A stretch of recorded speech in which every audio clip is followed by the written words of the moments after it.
Magandang araw mga dabarkads. Isa sa mga tanong ng madla ngayon ay ito, babalik pa ba si Atasha Mulak sa Eat Bulaga?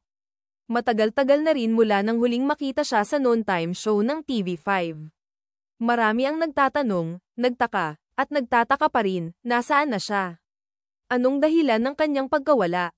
At may pag-asa pa bang bumalik si Atasha sa iconic na palabas? Sa episode na ito, hihimayin natin ang mga issue, ang mga posibilidad, at ang mga pahayag ng ilang involved na personalidad. Tara na't alamin ang buong kwento. Bago natin sagutin ang tanong kung babalik pa siya, balikan muna natin kung sino nga ba si Atasha Mulak. Anak siya ni Aga Mulak at Charlene Gonzalez, dalawang haligi ng entertainment industry. Lumaki siya sa spotlight, ngunit may maayos at pribadong upbringing.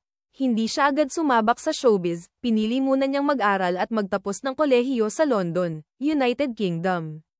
Noong 2023, bigla siyang inilunsad bilang isa sa mga bagong hosts ng Eat Bulaga sa ilalim ng TVJ Tito, Vic, Joey era sa TV5. Marami ang natuwa, at marami rin ang nagulat. Hindi dahil sa kakulangan niya sa ganda o personalidad, kundi dahil baguhan siya, walang background sa hosting, at agad-agad siyang inilagay sa harap ng milyon-milyong dabarkads. Sa mga unang linggo ng Eat Bulaga sa TV5, kapansin-pansin ang fresh charm ni Atasha. Magalang, eleganteng magsalita, at may natural na charisma. Ngunit hindi rin natin may kakaila na halatang baguhan pa siya sa pag-host. Hindi sanay sa live audience. Minsan awkward ang banat, minsan hindi swak ang timing. Pero natural lang ito sa mga first-timers. Sa kabila nito, maraming fans ang nagbigay ng suporta. May potential daw. Given time, matututo rin siya. Ngunit makalipas ang ilang linggo, nawala si Atasha. Walang official na statement, wala ring farewell o announcement. Basta, hindi na siya napapanood sa show. Dito na nagsimulang umikot ang mga haka-haka.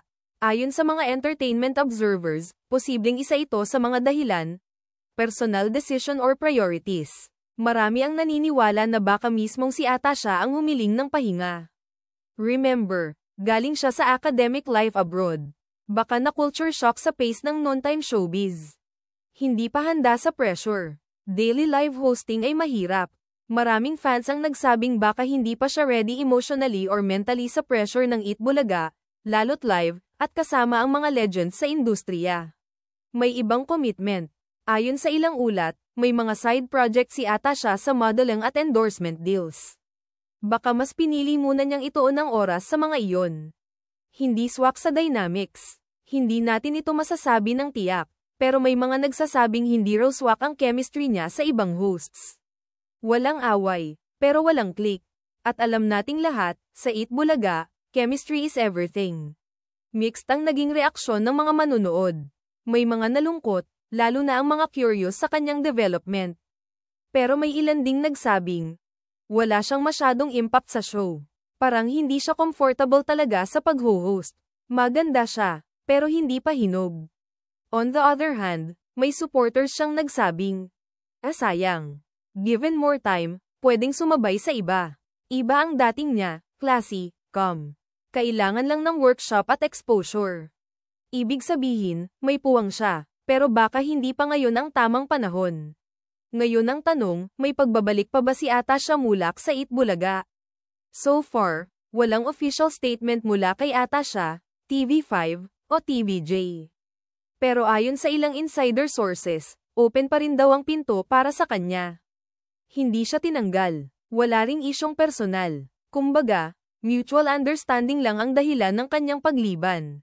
Ang mga ganitong pag-alis ay hindi bago sa showbiz. Maraming artista ang nag-step back muna bago tuluyang sumabak muli, emotionally, mentally, and professionally prepared. Kung sakali mang bumalik si Atasha sa Eat Bulaga, ito ang mga kailangang taglayin niya. Mas matibay na training sa live hosting, mas organic interaction sa co-hosts at audience, mas personal confidence at audience connection, mas matibay na presence sa social media and branding. Kung magagawa ito, posible siyang mag-evolve into a well-rounded host, something na bihira at mahalaga sa panahon ngayon. At kung hindi man siya bumalik, posibleng pumunta siya sa ibang landas, acting, fashion, or private life, at yung experience niya sa Eat Bulaga ay magsilbing stepping stone lang sa mas malawak na journey. Sa mundo ng telebisyon, ang pagkuha ng bagong host ay isang malaking sugal. Pero ayon sa ilang veteran TV producers, ang pagpasok ni Atasha ay isang calculated risk. Isang insider sa production ang nagsabi, hindi mo kailangan ng perfect host agad. Minsan kailangan mo lang ng tamang image na pwedeng i-develop over time. Kung tutuusin, lahat ng bigating host ay nagsimula rin sa kawalan ng karanasan. Si Tony Gonzaga noon, tahimik at awkward din nung unang pasok sa Itbulaga. Si Maine Mendoza, sumikat hindi dahil eksperto, kundi dahil authentic siya. Si Atasha, sa parehong linya, natural, hindi pilit, at pino ang kilos. Nang inanunsyo ang pagpasok ni Atasha, hindi may kakaila na hati ang opinyon ng publiko. Positibong reaksyon, ang fresh ng presence niya. Wow, classy and educated. Bagay siyang role model ng kabataan. Negatibong reaksyon, wala pa siyang napatunayan. Bakit parang privileged baby lang? Nahihirapan siyang sabayan ang energy ng Itbulaga. Ngunit pansin ng maraming taga-subaybay, hindi kailanman naging bastos o mere si Atasha. Tahimik lang, palaging may respeto, at laging present kapag kailangan. Sa kabila ng pressure, pinakita ni Atasha na siya ay may growth mindset.